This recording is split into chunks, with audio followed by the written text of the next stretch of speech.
menerima doa tu asbab yang membaca, kadang-kadang Allah Ta'ala menerima doa itu asbab yang mengaminkan.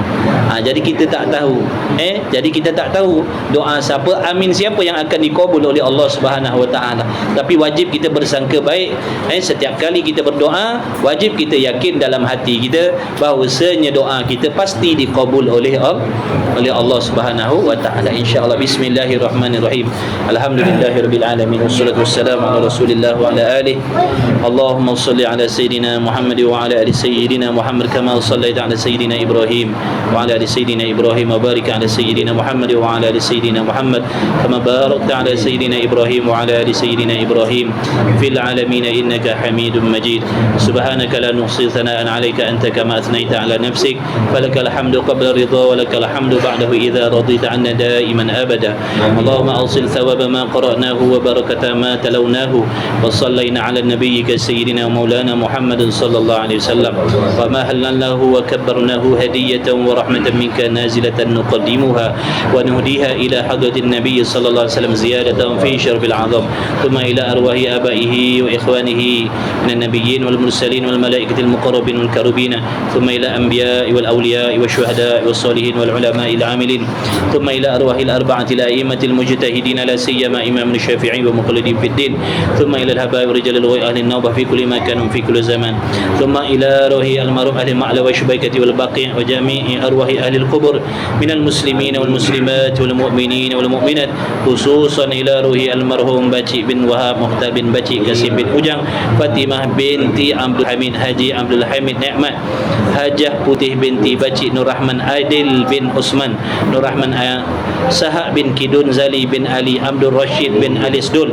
Alina Zahra binti Nur Rahman Adli Alina Zahirah binti Nur Rahman Adli wa furu'ihim wa nasabihim wa man yantasibu ilaihim kullihim ajma'in alladhina ijtama'na hahuna bisababihim wa tulil Qur'an wa 'azimu min ajlihim fa innaka anta 'alamu bihim wa bismihim wa ghaniyyun 'an 'adzabihim ya akramal akramin awsilillahumma thawaba dhalika ilaihim Allahumma bihaqqi Rasulillah sallallahu alaihi wa alihi wasallam alla tu'adzibahum Allahumma ighfir lahum warhamhum wa'afihim wa'fu anhum Allahumma ighfir lahum warhamhum wa'afihim wa'fu anhum Allahumma ighfir lahum warhamhum wa'afihim wa'fu anhum wa akrim nuzulahum wa wasi' madkhalahum waghsilhum bil ma'i wal thalji wal barad wa naqihim min adh-dhunubi wal khataaya kama yunqqa ath-thawb al-abyadu min ad-danas wa abdilhum daran khayran min darihim wa ahlan khayran min ahlihim wa zawjan khayran min zawjihim wa adkhilhum jannata wa a'idhhum min 'adhabil qabri wa fitnatihi min 'adhabil nar waj'al Allahumma thawaba mithla thawabi dhalika fi sahafina